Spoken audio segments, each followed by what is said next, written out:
संगीता शर्मा जी दिल्ली से। राधा वल्लभ श्री हरिवंश महाराज जी। महाराज जी, मेरा सवाल है कि माता पिता की जिम्मेदारी अपने बच्चों के प्रति कब समाप्त होती है, जिसके बाद वो गृहस्थ आश्रम से वैराग्य का रास्ता अपना जब बच्चे पढ़ लिख करके ब्याह योग्य हो गए, उनका ब्याह कर दिया, इसके बाद समाप्त हो जाती है। जब तक बच्चे का ब्याह ना हो तब तक माता पिता का कर्तव्य बना रहता है कि उस बच्चे का ब्याह करें। बच्चा या बच्ची, उसका ब्याह करने के बाद पाणी ग्रहण संस्कार हुआ, फिर आप विरक्त भाव से भजन कर सकते हैं। संसार से आपने संबंधों का काम हो गया, अब हम भगवत संबंध का काम करेंगे। लेकिन जब तक ब्याह नहीं होता तब तक नहीं, तब तक वो कर्तव्य का पालन करना चाहिए। वो भी भगवान की पूजा है, ये भी सृष्टिजनक भगवान की पूजा है। नाम जप करते हुए अपने बच्चों को पढ़ाए लिखाए, उनको स्वस्थ करे, उनके लिए जमीन जायदाद की व्यवस्था करे, ब्याह कर दे, इसके बाद भजन करे। दोनों काम हो गए। भजन करते हुए ये किया, इसके बाद पूर्ण भजन में लग जाए, वो भगवत प्राप्त हो जाएगा। हर्ष जी अहमदाबाद से। राधे राधे गुरु जी। कभी कभी हमारा मन नाम जप में नहीं लगता है तो हम खुद स्वयं से जोर जोर से नाम जप करने लगते हैं, फिर मन भी शांत हो जाता है। महाराज जी, हमारा प्रश्न है कि हम तो आत्म स्वरूप है और मन से भजन करवा नहीं रहे, तो ये अंतःकरण चतुष्टय में से कौन नाम जप कर रहा है? देखो, आपका जो स्वरूप है उसका अभी ज्ञान नहीं, केवल सुना है। अंतःकरण का आपको अभी ज्ञान नहीं, केवल सुना है। क्योंकि अंतःकरण में जब अंतर्मुख होकर के आप समस्त इंद्रियों से अनुभव करोगे तो जानोगे ये बुद्धि है, ये मन है, ये चित्त है, अहंकार है, इनका एक एक का परिचय प्राप्त होता है। जब तक अंतःकरण विषयाकार है तब तक आत्मस्वरूप निर्विकार होते हुए भी जन्मोगे, मरोगे, दुखो, शोक, चिंता, भय, ये सब व्याप्त रहेगा। आत्मस्वरूप तो पहले भी था, अब भी, आगे भी रहेगा। अंतःकरण को सुधारना है हमको। बुद्धि का निश्चय एकमात्र परमात्मा में सुख, मन का निरंतर मनन करना एकमात्र परमात्मा में, चित्त का निरंतर चिंतन करना एकमात्र परमात्मा का, अहम का परमात्मा में पूर्ण समर्पित हो जाना। तो जैसे हमने बताया निर्मल जल और एकाग्र जल, शांत जल, तो नीचे क्या दिखाई देने लगता है, ऐसे निर्मल और शांत अंतःकरण में भगवत साक्षात्कार होता है, अपनी आत्मा का आत्मबोध होता है। समझ पर? अभी खूब नाम जप करो, जबरदस्ती करवाओ मन से। पहले तो जिह्वा से करना चाहिए, ये वाक इंद्रिय है, इसको शुद्ध करना चाहिए। पवित्र शब्द बोलो, नाम जप करो, कभी किसी को कटु वचन, परुख वचन न बोलो। एक एक इंद्री को पावन करना है। नेत्र से देखें, सब में श्री भगवान को देखें, कान से सुने भगवान की चर्चा, मंगल में गुण सुने, किसी की निंदा, किसी का पापाचरण नाम सुने। धीरे धीरे हमारी इंद्रियां पावन होगी, अंतःकरण पावन होगा, तो हमें अपने स्वरूप का अपने आप से अनुभव हो जाएगा। बस वही मुक्त हो गया। जैसे भगवान हृदय में बैठे लेकिन सब दीन दुखी परास्त है माया के द्वारा, क्यों? भजन नहीं है। अगर खूब भजन किया जाए तो अभी भगवान यहाँ हृदय में ही प्रकाशित हो जाए। तो जैसे सूर्य है, इस समय भी सूर्य है और रात में भी सूर्य रहते हैं। जैसे हमारे यहाँ रात है तो कहीं दिन होती है, तो मृत्यु लोक में सूर्य तो है ही ना, ये सब मृत्यु लोक के अंतर्गत है, देश विदेश। तो कभी हमारे यहाँ रात होती है तो कहीं सूर्य उदय होता है, कहीं सूर्य होता है, मतलब सूर्य कभी अस्त नहीं होता, पक्का है ना? सूर्य कभी अस्त नहीं होता, वो प्रकाशित होता ही रहता है। हमारे सामने अंधकार है, ऐसे ही हमारे सामने दुख, चिंता, शोक, भय, माया का अंधकार है। भगवान सर्वत्र व्याप्त है, भगवान सर्वत्र व्याप्त है। अब हमको भजन के द्वारा उसको जागृत करना होगा। जो परमात्मा तत्व सोया हुआ है उसे जागृत कर, जे भी जगह तो आनंद का अनुभव हो जाएगा। आप और परमात्मा तत्व दो नहीं रह जाएंगे। पर भजन, रात आज का सत्संग सुना, स्मृति, हर समय अखंड स्मृति, सबसे बड़ी साधना का स्वरूप है भगवत स्मृति। एक तैल धारावत स्मरण, सेवा करते हुए, अपने कर्तव्य कर्म करते हुए भगवत स्मृति, उसी से अनुभव हो जाएगा। तो ये जो बंधन हुआ है ये मन को हुआ है। कभी आत्म तत्व न बंधा था और न बंधा है, न बंधा रहेगा। इसी मन को सुधार लिया तो परमात्मा स्वरूप थे, हैं, रहेंगे। और मन न सुधार पाए तो जन्म मरण, नाना प्रकार के दुख, क्लेश, चिंता और अन्य योनियों में भटकना, ये सब भोगना पड़ता है। समझ गया?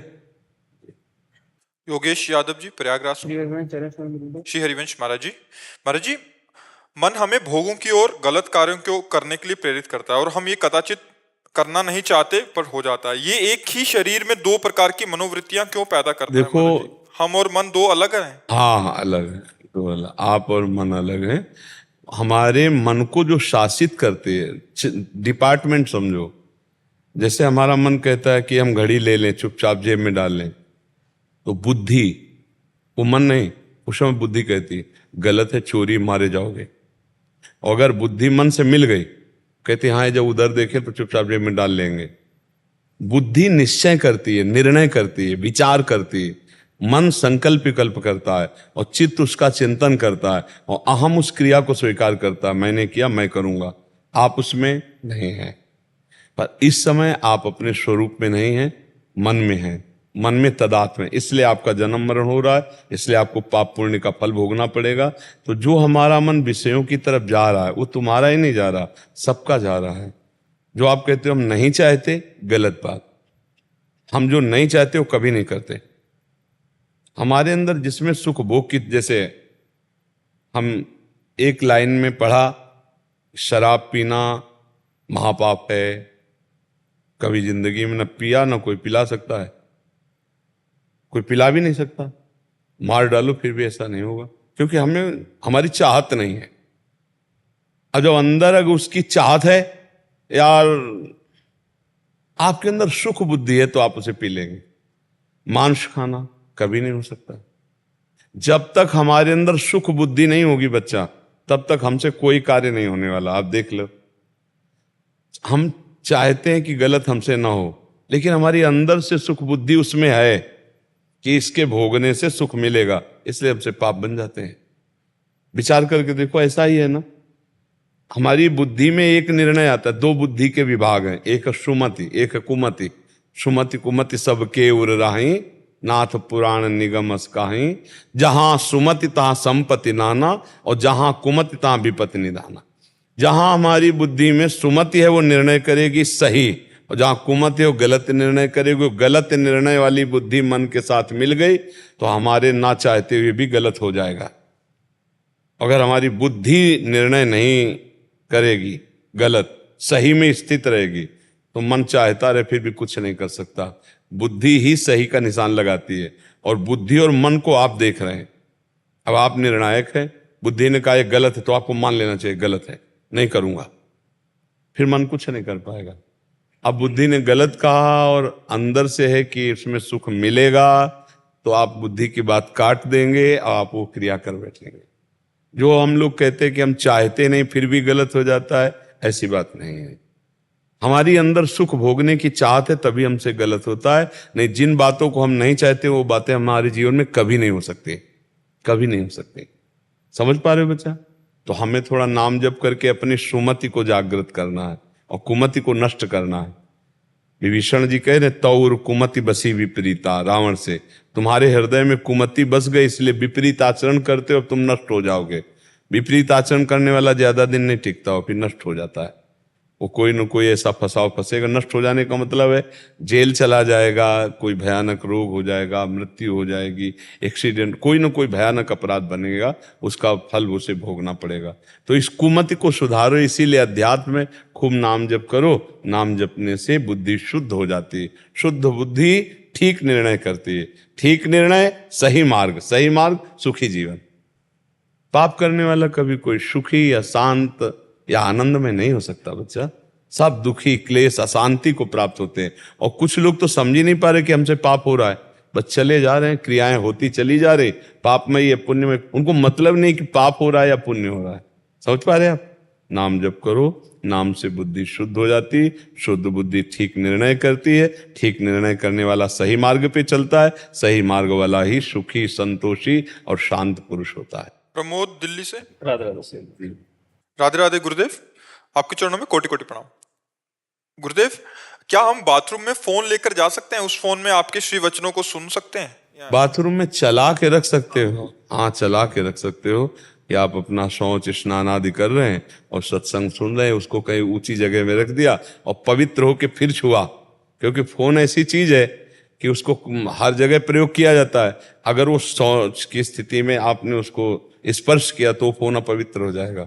मतलब थोड़ा पवित्रता का ध्यान रखे तो उससे बहुत बुद्धि शुद्ध होती है।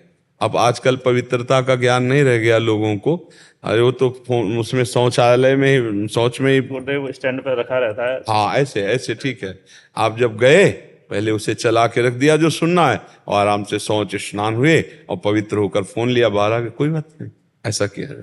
और जी मेरे व्यापार में जो कि रजिस्टर का प्रयोग होता है उसमें प्रतिदिन का लेखा जोखा कार्य लिखते हैं, उसके ऊपर हम सर्वप्रथम भगवान का नाम लिखते हैं, क्या ये सही है?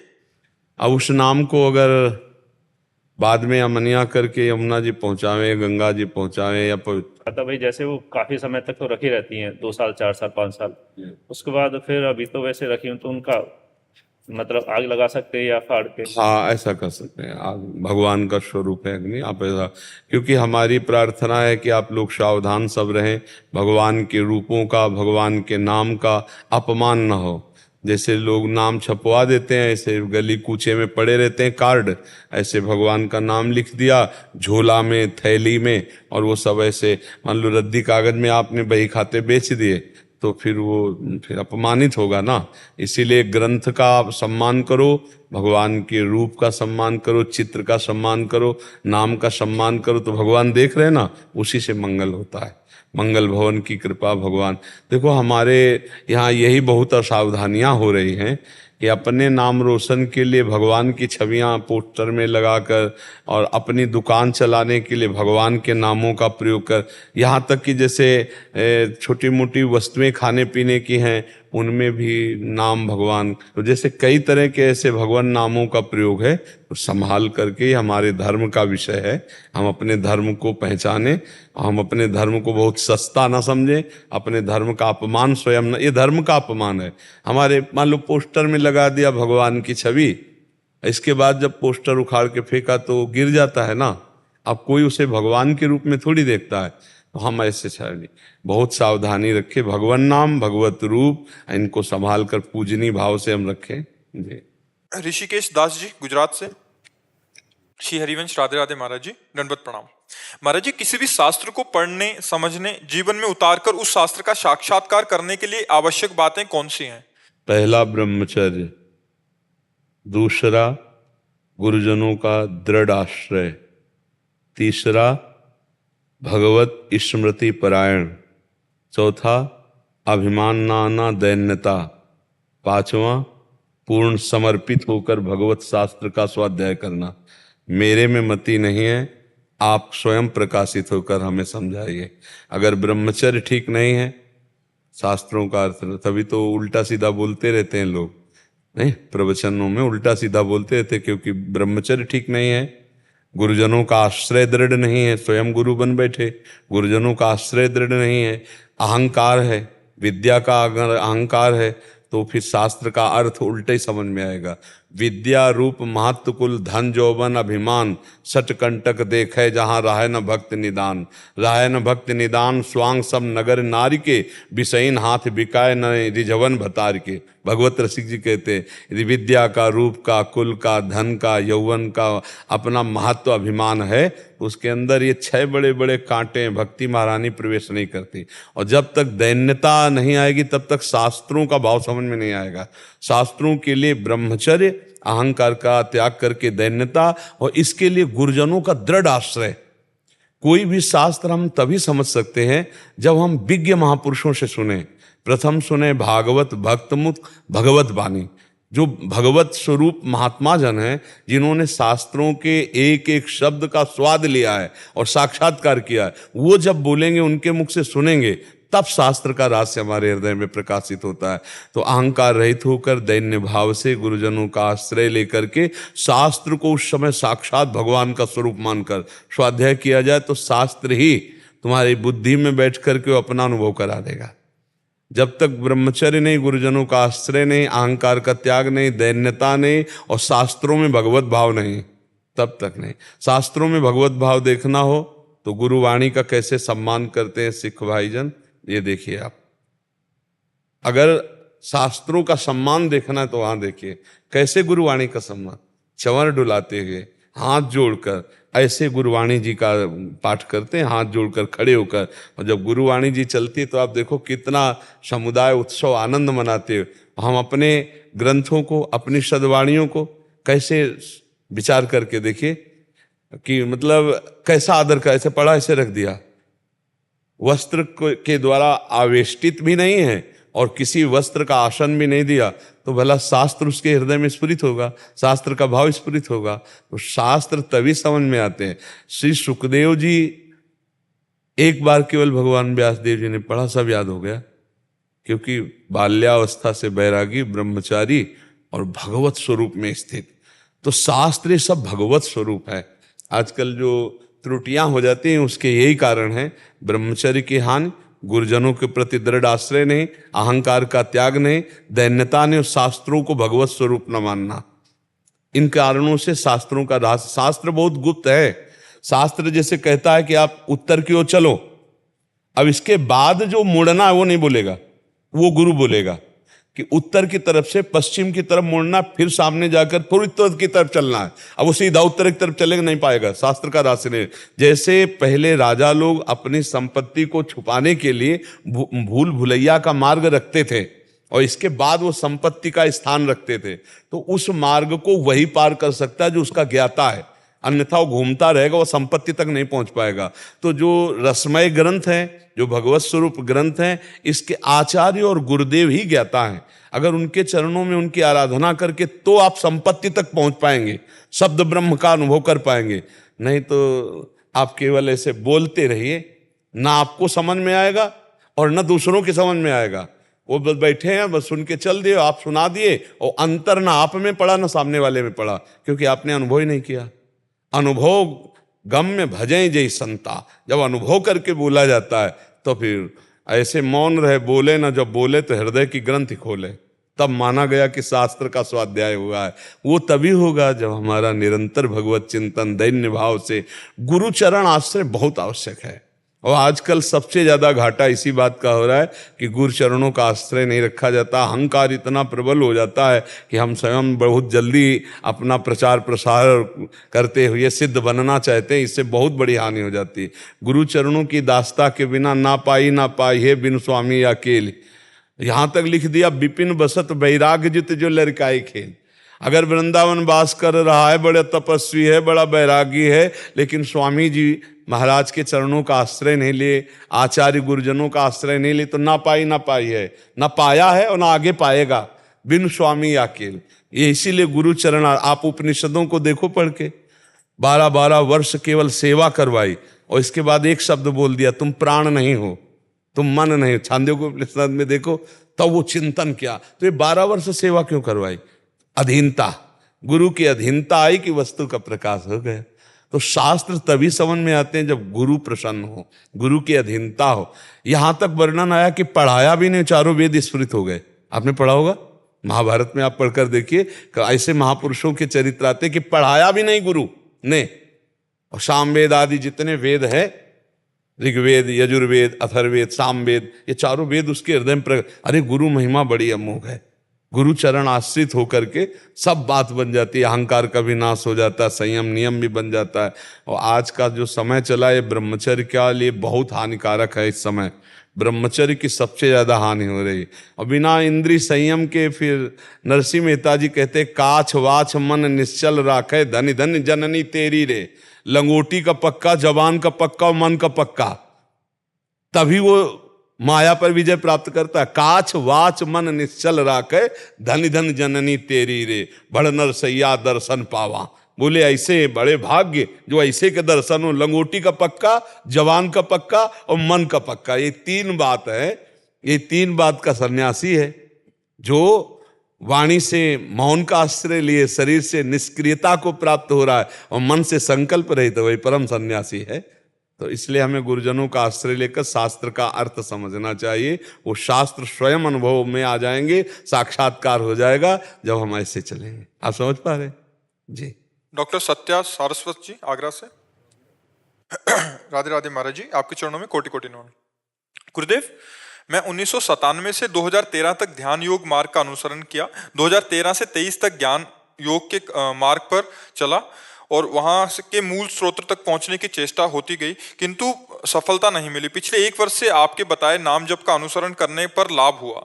मेरा प्रश्न है कि हम अविनाशी परमात्मा के अंश हैं जो कि स्वयं प्रभु श्री कृष्ण जी हैं और प्रभु की आह्लादनी शक्ति श्री जी हैं, तो हमें कभी कभी आनंद का भाव नाम जप में मिलता है, क्या वो श्री जी का कृपा प्रसाद होता है?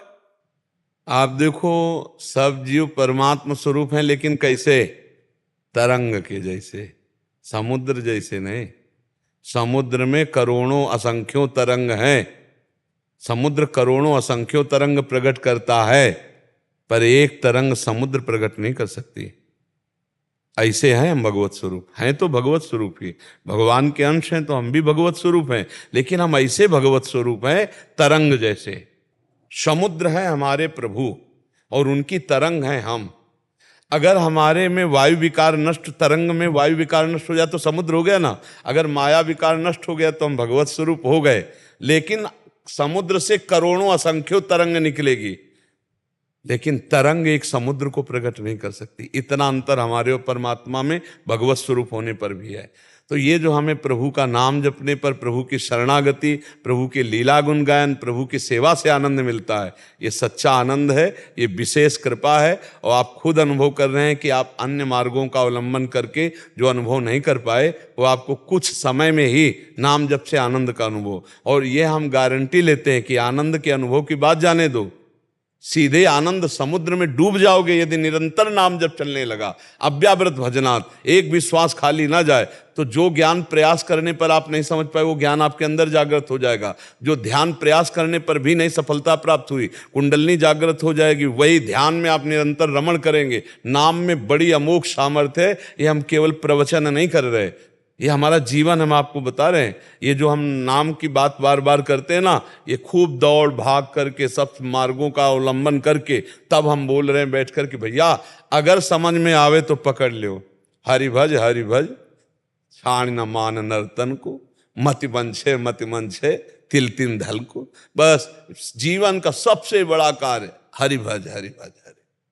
अगर हरि भजन नहीं किया तो फिर अन्य सब साधन विश्वास योग्य नहीं। आप खुद देख लीजिए, हम बार बार उदाहरण देते हैं। अंतिम समय पुत्र को नारायण कह के पुकारा तो भगवत प्राप्ति हो गई, और आप नारायण को नारायण करके, हरि को हरि कह के, राधा को राधा जान करके पुकारोगे, आपको भगवत प्राप्ति नहीं हो जाएगी।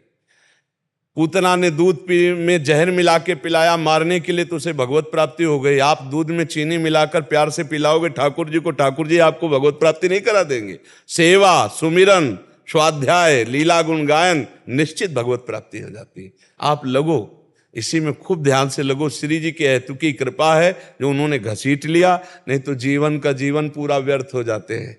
जीवन का जीवन व्रतांसी यज्ञ छंदांसी तीर्था नियमा यमा यथा वरुण धीत सत्संगा सर्वसंगो पहे माम। भगवान कह रहे हैं बड़े बड़े व्रत से, नियम से, संयम से, तीर्थयाटन से, शास्त्र स्वाध्याय से, आदि आदि से मैं वश में नहीं होता, जैसा सत्संग से वश में हो जाता हूँ। क्या हुआ? सत्संग सुना, भगवान नाम में प्रीति हुई, देखो आनंद की अनुभूति, और इससे भगवत प्राप्ति है। अभी आप राधा बोले, अभी शरीर छूट जाए, अभी आप भगवत प्राप्त हो जाएंगे। अभी आपसे अमा प्यारी कुछ बोले, भगवान नाम बोले, जो नाम आपको प्रिय हो, आप देखो भगवत प्राप्ति हो जाएगी। पक्का विश्वास करो, इस पर दृढ़ विश्वास करो। और शास्त्रीय पद्धति भी है।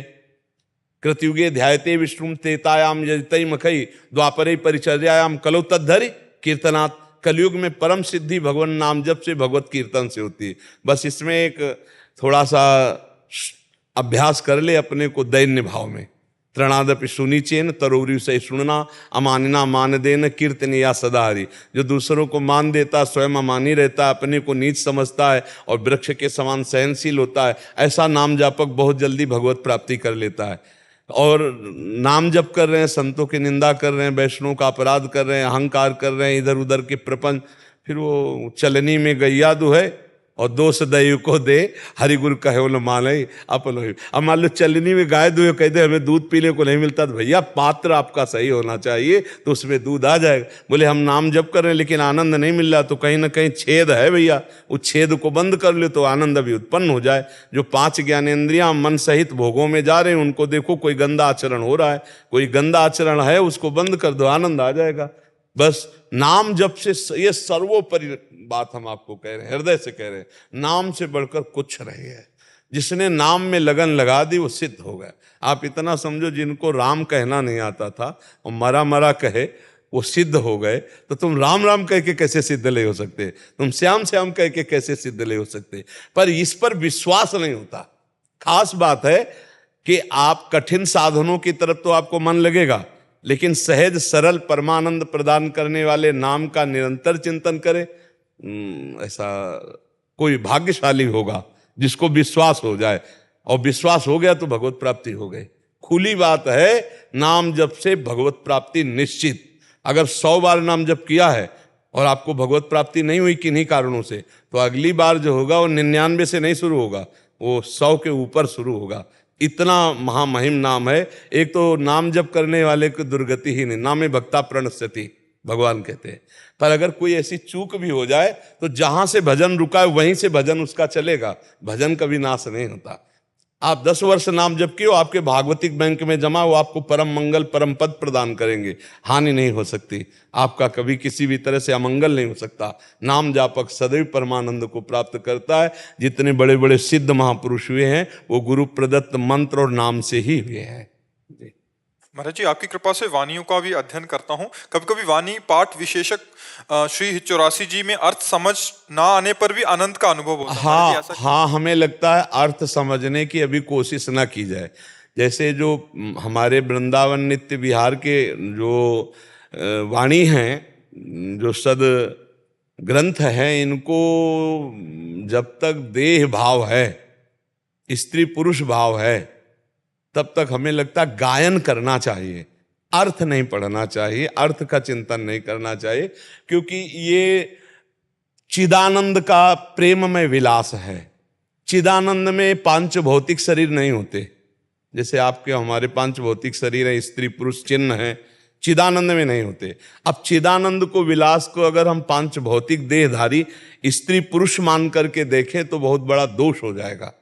इसलिए वाणियों का गायन कर मात्र से वो स्थिति प्राप्त हो जाएगी। जैसे केलिमाल जी हैं, चतुरासी जी हैं, ये बड़े बड़े महान आचार्यों ने जो एक वाणी जी रची, एक एक शब्द महान प्रिया प्रीतम की प्राप्ति कराने में समर्थ है, पर अर्थ ना पढ़ना चाहिए। जब तक हमारी भावना रसिक महापुरुषों की प्रसादी भावना से युक्त नहीं होगी, मान लो उन्होंने जो स्वाद लिया प्रिया प्रीतम बिहारी बिहारी जी का, और वो जो हमें भावना दे रहे हैं, और हम फिर उसी दासी भाव से, चरी भाव से, तब फिर हमें, अगर हम ऐसे पढ़ेंगे तो फिर भाव में कमी आ जाएगी। इसलिए पाठ करो, सिद्धांत के अर्थ पढ़ो, जो सिद्धांत है ना उसके अर्थ पढ़ो। कुछ लीलाएं ऐसी सहज सरल हैं जिनके अर्थ पढ़ने में कोई हानि नहीं। जो प्रिया प्रीतम के नित्य विहार की है, उनके अर्थ मिल भी जाए तो नहीं पढ़ना चाहिए, क्योंकि प्रिया प्रीतम के दिव्य विलास को समझने के लिए हमारे पहले वनिता पुरुष भाव मिट जाए, सेवय ललितादिक के भाई, पहले हमारा स्त्री पुरुष भाव मिटे और हमारी जो आचार्य स्वरूपा ललितादि सहचरियां हैं इनके अनुगत हो, फिर उनके प्रदत्त जो मंत्र आदि है उनके द्वारा जब हमारे भाव देह का निर्माण होता है, जो स्थूल सूक्ष्म कारण तीनों से परे है, वो आत्मस्वरूप भाव देह है, ललिता स्वरूप सहचरी स्वरूप अपना जो भाव है, उससे जब वो भाव जब आता है, फिर अपनी प्यारी जो की बात आती है, तो आनंद की उमगन एकदम। अभी क्या है, लौकिक बुद्धि हमारी है, नष्ट हुई नहीं, पुरुष स्त्री भाव है, तो मुझे लगता है नित्य विहार रस के जो पद हैं उनका गायन करे, उससे बड़ा मंगल होगा।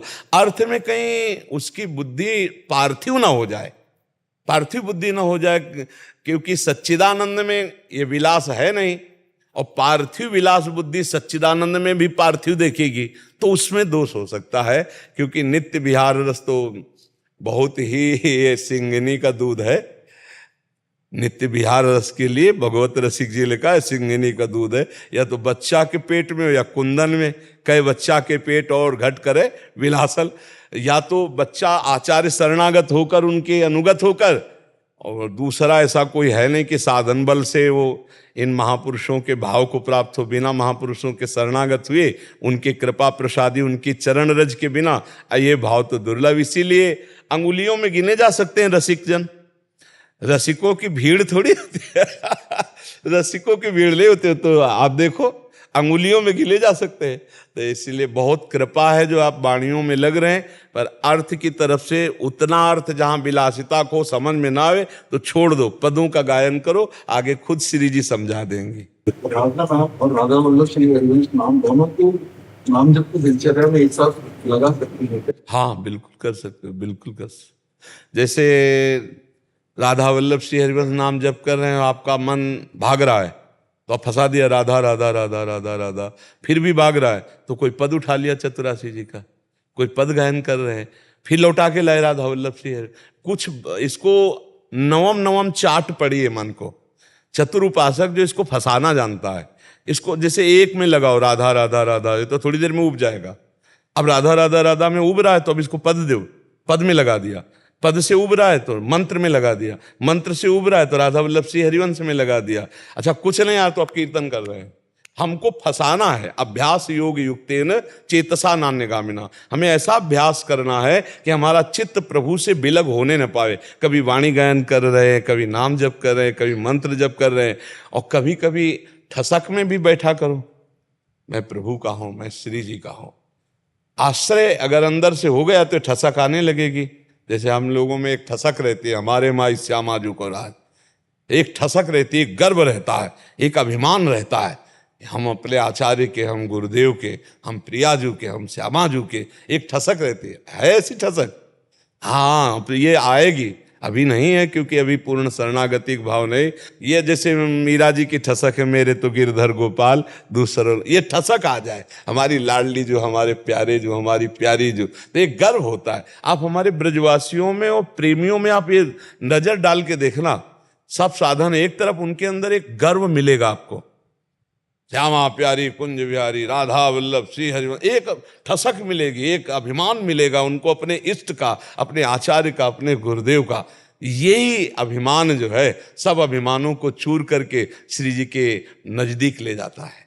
हाँ जैसे गोस्वामी जी कह रहे हैं, अस अभिमान जाए जन भोरे, मैं सेवक रघुपति पति मोरे। ये अभिमान हर समय बना रहे कि मैं दास हूँ, मेरे स्वामी श्यामा श्याम है, गर्व बना रहे।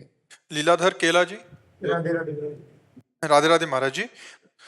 महाराज जी, मैं काम से व्यापारी हूँ। सत्संग में कई बार सुना है कि ग्राहक भगवान का स्वरूप होता है, लेकिन सामाजिक जीवन में देखा है कि ग्राहक का स्वभाव भी कभी कभी असहज हो जाता है। ऐसे में हमारा क्या स्वभाव रहना चाहिए? नहीं, कैसे देखा जाता है पहले सुनो। ग्राहक को कैसे भगवत स्वरूप देखा जाता है? पहली दृष्टि पड़ी, हम तुरंत भावना किया इसके हृदय मंदिर पे भगवान है, बस। अब इसके बाद व्यवहार जैसा करेगा वैसा ही हम व्यवहार करेंगे। समझ रहे हैं?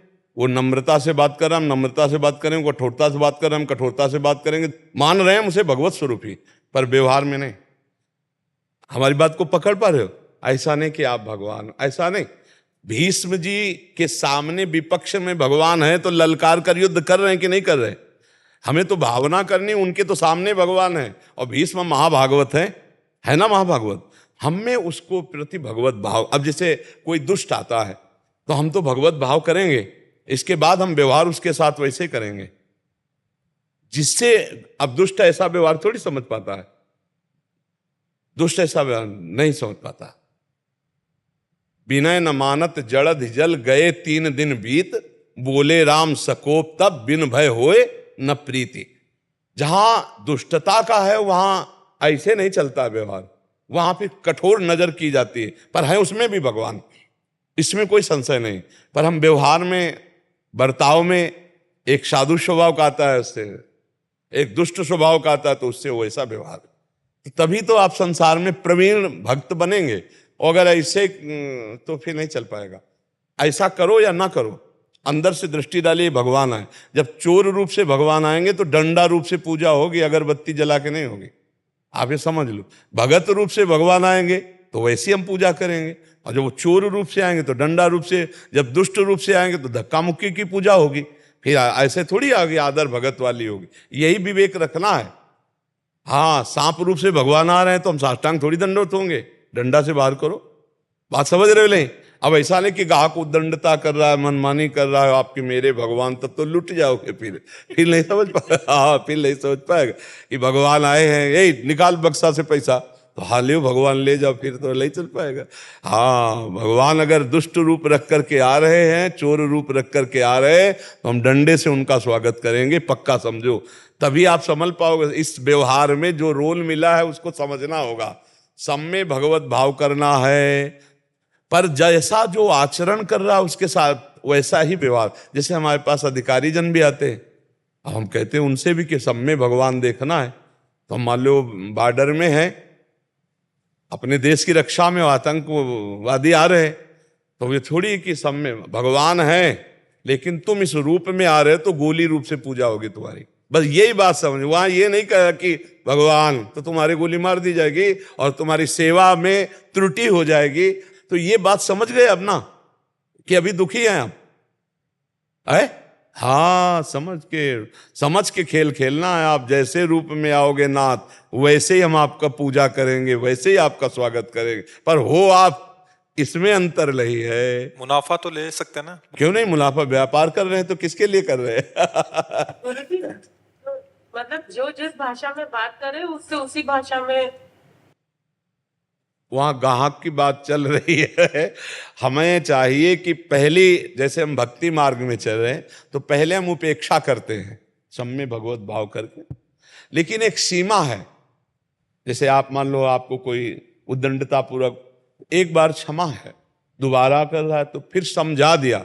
जब तिबारा कर रहा तो एक्शन में हो जाओ, फिर क्षमा की जरूरत नहीं, क्योंकि दुष्ट वो ऐसे नहीं मानेगा।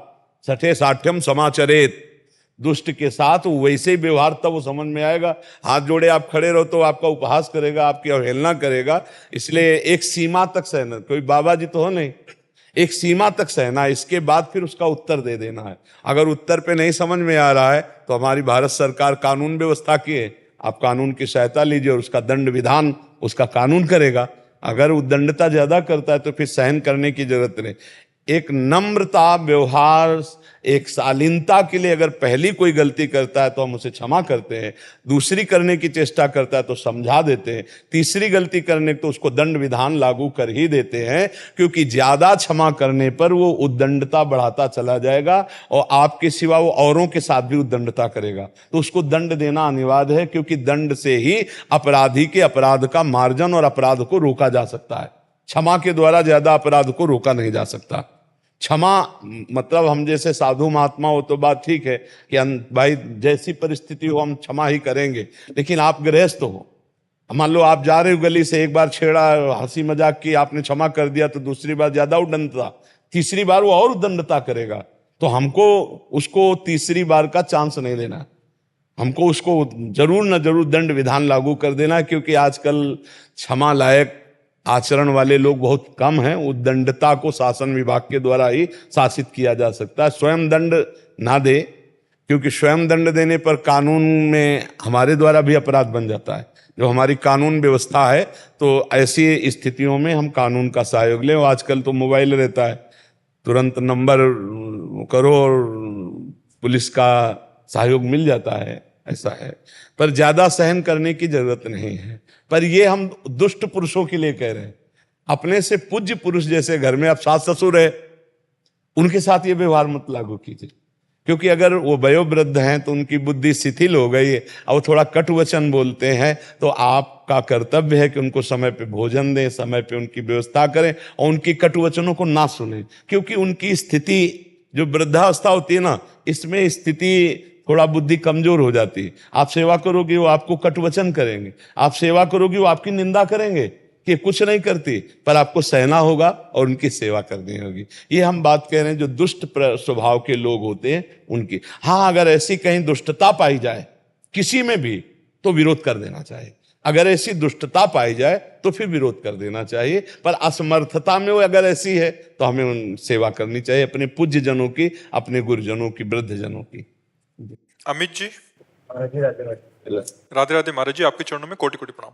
महाराज जी, सांसारिक जीवन में सभी जिम्मेदारियां, भय, लोभ, भोग और प्रलोभनों के साथ रहते हुए मानसिक सुख शांति की उचित प्राप्ति करना बहुत कठिन है। बचपन से ही भगवान के प्रति रुचि है और उम्र के साथ ये संतों के आशीर्वाद से बहुत बढ़ी भी रही है। पर भगवत चिंतन क्षणिक मानसिक शांति तो प्रदान करता है, पर मन अपने व्यवहार अनुसार कई जगह भटकने लगता है। और पर वो चिंतन ना होने के कारण, निरंतर चिंतन में आप नहीं कह सकते क्योंकि हम लोग उसी मार्ग से चले हुए हैं और उसी अवस्थाओं को पार किया है।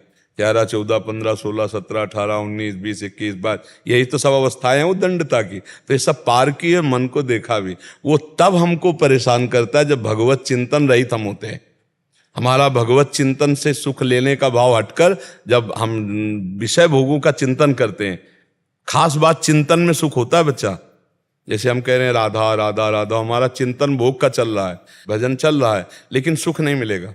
सुख होगा जब मुख से राधा और चिंतन भी राधा का हो, चरणारविंद या नाम का चिंतन। तभी जब हमारा चिंतन विषय सुख का होता है, तब फिर नाम में सुख नहीं मिलता और मन अशांत हो जाता है।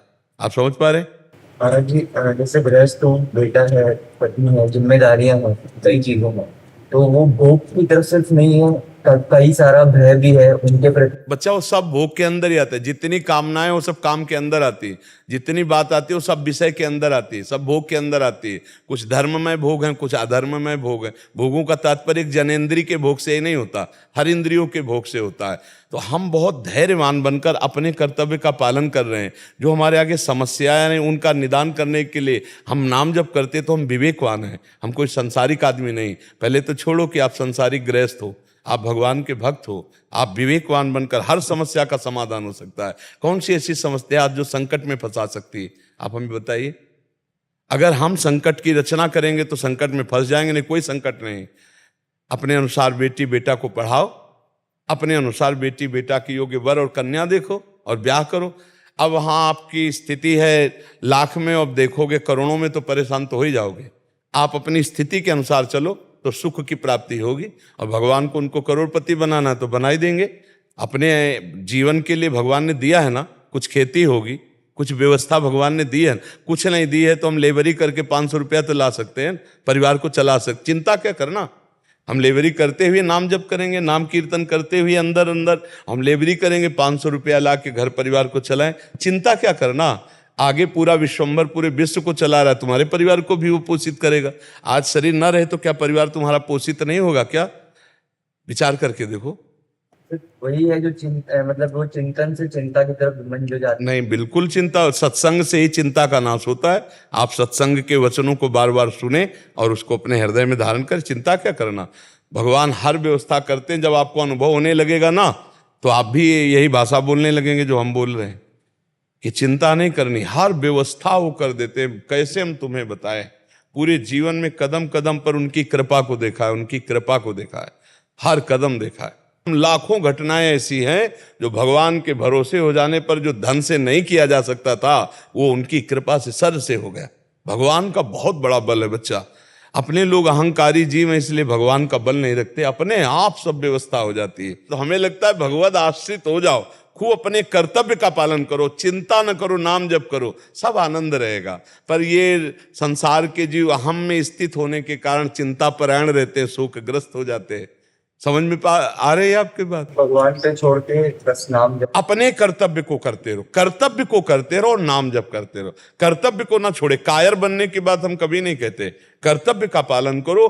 भगवान ऐसे कर्तुम है कि वो अपने आप सारी व्यवस्था कर देते। विश्वास मानिए, हम अहंकार से जो नहीं कर पाएंगे वो कृपा से बहुत जल्दी हो जाएगा। ऐसे ऐसे व्यवस्थाएं बन जाती है, हम तुम्हें कैसे बताएं। क्षण क्षण में व्यवस्था बन जाती है, क्षण क्षण में व्यवस्था। बिल्कुल सच्ची मानो।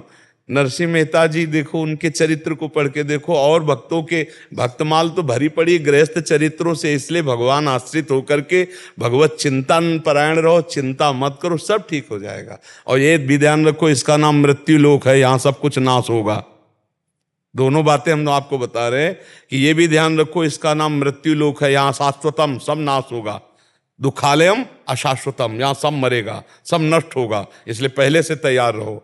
जो बिछुड़े उनको बिछुड़ने दो, जो मिल रहे हैं उनका स्वागत करो, नाम जप करो। जैसे भगवान जीवन यात्रा चला रहे, चलने दो, और अंतिम परिणाम मंगल होगा, अंतिम भगवत प्राप्ति हो जाएगी। अगर नहीं ऐसा चलोगे, भूल कर दोगे, तो संसारिक चिंतन में वृत्ति आंतरिक फंस जाएगी। फिर अगला जन्म होगा, फिर बार बार जन्म, बार बार मरण। ये कब तक भोगेंगे? पुनरपि जननम पुनरपि मरणम पुनरपि जननी जठरे शयनम। इसलिए वीना गोयल जी, श्री हरिवंश। गुरुदेव राधे राधे। श्री हरिवंश, प्रभु, यदि साधक भगवत प्राप्ति करना चाहता है और पूर्व जन्मों के किसी अपराधवश कोई शारीरिक रोग भजन में बाधा आज हो, हाँ तो उपाय। पहले इसका उत्तर ले लो। आज का सत्संग सुना? आज के सत्संग में था भगवान आपके वर्तमान के देखते हैं, पूर्व जीवन को नहीं देखते। तो आपने सुना सत्संग? आज सुना? नहीं सुना, इसलिए प्रश्न किया। सत्संग एक अमूल्य वस्तु, यदि सुने तो प्रश्न ही न रह जाए। ध्यान दो, सत्संग में आज एक वचन था कि भगवान वर्तमान के जीवन को देखते हैं, पूर्व के जीवन में नहीं। ये कितना पापी रहा है, नीच रहा है, ये नहीं देखते। अभी मेरा भगत है, भजन कर रहा है, ये देखते, इसी से कल्याण हो जाता है। पूर्व के पाप तो भगवान के शरणागति से नष्ट हो जाते हैं। भगवान पूर्व को नहीं देखते, वर्तमान के संबंध को, वर्तमान के भजन को, वर्तमान के आचरण को देखते हैं। इसीलिए कोई भी भगवत प्राप्ति कर सकता है। कि मान लो हमारा पूरा जीवन गंदी बातों में व्यतीत हो गया, आज से हमें पश्चाताप हुआ, सत्संग सुना, आज से भजन शुरू कर दिया, तो आज से हमारी भगवत प्राप्ति की यात्रा शुरू, हमें भगवत प्राप्ति हो जाएगी। क्योंकि आज से हम शुरू किया नाम जप करना, किसी भी श्वास में नाम जप करते हुए शरीर छूटा, भगवान की प्राप्ति हो जाएगी। तो ये आप विश्वास मानो, भगवान वर्तमान के भजन को देखते हैं, पूर्व की बात आज सत्संग में सुना था ना। हाँ, सत्संग अगर ध्यान से सुनो तो काफी प्रश्नों का उत्तर सत्संग में मिल जाएगा। और शारीरिक रोग हो तो महाराज जी, भजन में जो बाधा होती है पूर्व के कर्मों के अनुसार, तो उससे मुक्ति करके कैसे? नहीं, शरीर में ज्यादा प्यार करने से परेशानी होती है। 3 बच्चे हैं ना, इसलिए उससे भी मुझे पाप ही लगा होगा। मैंने ये कह रहे हैं कि अभी शारीरिक कष्ट या रोग प्रकाशित हुआ है। हाँ, पर सबका पालन पोषण भगवान करते हैं। मान लो जिनके माता पिता पधार जाते हैं तो उनकी संतानें ऐसा थोड़ी कि वो बड़ी नहीं होती, उनका पालन पोषण नहीं होता, वो फुटपाथ में आ जाते हैं, ऐसा नहीं। भगवान सबका यथा योग्य कर्म के अनुसार भरण पोषण करते हैं। जितना आपसे बन सके उतना कीजिए, नहीं आप देखिए अपने आप सब होगा। भगवान अपने आप पूरी सृष्टि का पालन पोषण कर रहे हैं। आपके तो 3 बच्चे हैं, भगवान के तो तीनों लोक के बच्चे हैं, सब तीनों लोक का पालन करने वाले स्वामी हैं। तो आप चिंता मत करो, नाम जप करो। और शरीर के दुख सुख तो भोगने पड़ते हैं। जो शरीर रचना के समय दुख सुख लिख गए ना, वो देखो बड़े बड़ों को भोगने पड़ते हैं। तो इसलिए उसकी तरफ से तो ज्यादा मतलब आसक्त ना हो कि हमारा शरीर स्वस्थ हो जाए फिर भजन करें, ऐसा नहीं। अगर प्रारब्ध आ गया भोगने का तो भोगना ही पड़ेगा, बड़े बड़ों को भोगना पड़ता है।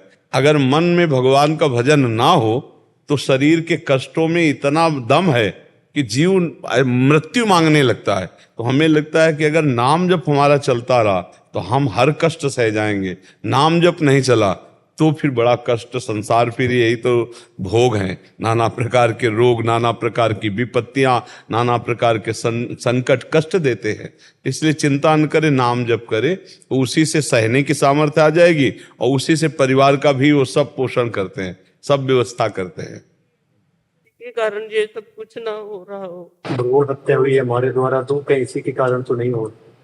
खैर, हम ये तो जरूर बार बार सब गृहस्थों से प्रार्थना करते हैं कि ये जो आप गर्भ हत्या भ्रूण हत्या करते हैं, ये महापाप के अंतर्गत आता है और ये आपको दंड देगा। आपके परिवार में, आपके शरीरों में ये नाना प्रकार के विघ्न पैदा कर दे। सोचो, आपका छोटा सा बच्चा संतान जो आपके गर्भ में पल रहा है, आप उसे नष्ट कर दें तो पाप नहीं बना? आपके आंगन में बच्चा खेले, एक थप्पड़ कोई मारे आके तो आपके कलेजे पे लगता है, और आपका बच्चा जो गर्भ में खेल रहा है आप उसको नष्ट करवा रहे। तो ये गलतियां सत्संग ना होने के कारण, संयम ना होने के कारण और नाना प्रकार की कुमार्गगामी प्रवृत्तियों के कारण, जैसे बच्चे मर्यादा से नहीं रह रहे हो, कभी ऐसा दोष हो गया तो फिर गर्भ हत्या करवाना, भ्रूण हत्या कराना, या संयम से गृहस्थ नहीं रह रहे, उनको संतान की आवश्यकता नहीं, असावधानी की, गर्भ रह गया अब उसको नाश करवा देते। ये महत पाप है, महापाप है। मतलब भगवान ही रक्षा करें। ये ऐसे पाप हैं कि वो तुम्हारे पूरे परिवार में अशांति पैदा करे रहेंगे। उनका मतलब बल बहुत विचित्र है। जैसे सोता हुआ कोई पुरुष, उसकी हत्या करना, गर्भ स्थित बालक की हत्या करना, किसी सोती हुई स्त्री की हत्या कर देना, ऐसे कई ऐसे महापापों में, ब्रह्म ऋषियों की हत्या कर देना महापापों में आता है कि ये बहुत दंड देने वाले। गौ हत्या, ब्रह्म हत्या, ये सब बड़े बड़े पाप हैं। तो भ्रूण हत्या का पाप तो है ही। तो भगवान का भजन करती हो, अगर बन सके तो श्रीमद् भागवत का सप्ताहिकी पाठ करवा ले। मर्जी से नहीं किया, परिवार में रहते हुए तो मजबूरी में। देखो, 3 को पाप का हिस्सा बराबर मिलता है। एक पेरक, करो ऐसा, और एक कर्ता जिसने किया, और एक अनुमोदन बहुत बढ़िया किया, तीनों को बराबर दंड मिलेगा, पाप का बराबर दंड मिलेगा। तो अब ऐसा नहीं है कि कोई हमको प्रेरित करे हम पाप कर्म करें, बहुत सावधानी रखना चाहिए। जीवन निष्पाप भी तो हो सकता है। मान लो आप गृहस्थ में हो तो ऐसी सावधानी रखो कि गर्भ ही ना हो, संयम से रहो। जब आपको बच्चा नहीं चाहिए तो संयम से रहो। अब बेमतलब में आप जीव हत्या करोगे तो फिर उसका दंड तो भोगना पड़ेगा ना। चाहे बाहर आ जाए तो वो बच्चा है, गर्भ में है तो बच्चा है, तो बच्चा है ना। अब उसको मारने का मतलब, उसको ज्यादा पाप लगता है। जैसे बच्चा है, वृद्ध है, सोता हुआ कोई, इनको ज्यादा पाप लगता है, क्योंकि जैसे बच्चा है असमर्थ है, वृद्ध है असमर्थ है, सोता हुआ पुरुष या स्त्री असमर्थ है, आप उस समय मारने का जो तो बहुत बड़ा पाप लगता है। तो ये घर गृहस्थियों में प्रायः ये अपराध तो बन ही जाता है। कोई बिरला ऐसा होगा जो थोड़ा विवेकवान पढ़ा लिखा, तो ऐसे संयम से, ऐसे सावधानी से कि गर्भ ही ना रहे, हमें नहीं चाहिए तो गर्भ ही ना रहे। और अगर फिर रह गया तो भगवान की इच्छा से कोई आएगा, राष्ट्रभक्त आएगा, कोई समाज सेवक आएगा, चाहे बच्ची आए चाहे बच्चा आए, आने दो, क्या परेशानी। और जब ये है कि हमें नहीं चाहिए तो आपको सावधान रहना है। गृहस्थी में सावधान रहो। बहुत से ऐसे उपाय हैं जिनके द्वारा आप सुरक्षित रह सकते हैं, हत्या भी नहीं होगी और आपका गृहस्थ धर्म भी चलेगा। तो अब जो हो गया उसके लिए परेशान मत हो। आप अगर कोई श्रीमद् भागवत का ऐसा मिल जाए, उसको कुछ दक्षिणा दे के 7 दिन भागवत का घर में पाठ करवा लो संस्कृत से। ऐसा जो कोई ब्रह्म ऋषि ब्राह्मण हो, जो शास्त्रों का ज्ञाता हो, उससे करवा लीजिए। शुद्ध अगर पाठ हो जाए तो अपराध मोचन पक्का हो जाता है। पर ये हम कोई पद्धति नहीं बता रहे, हम कह रहे हैं भूल चूक से हो गई या मतलब उस समय ज्ञान नहीं था, तो उसके लिए प्रायश्चित है।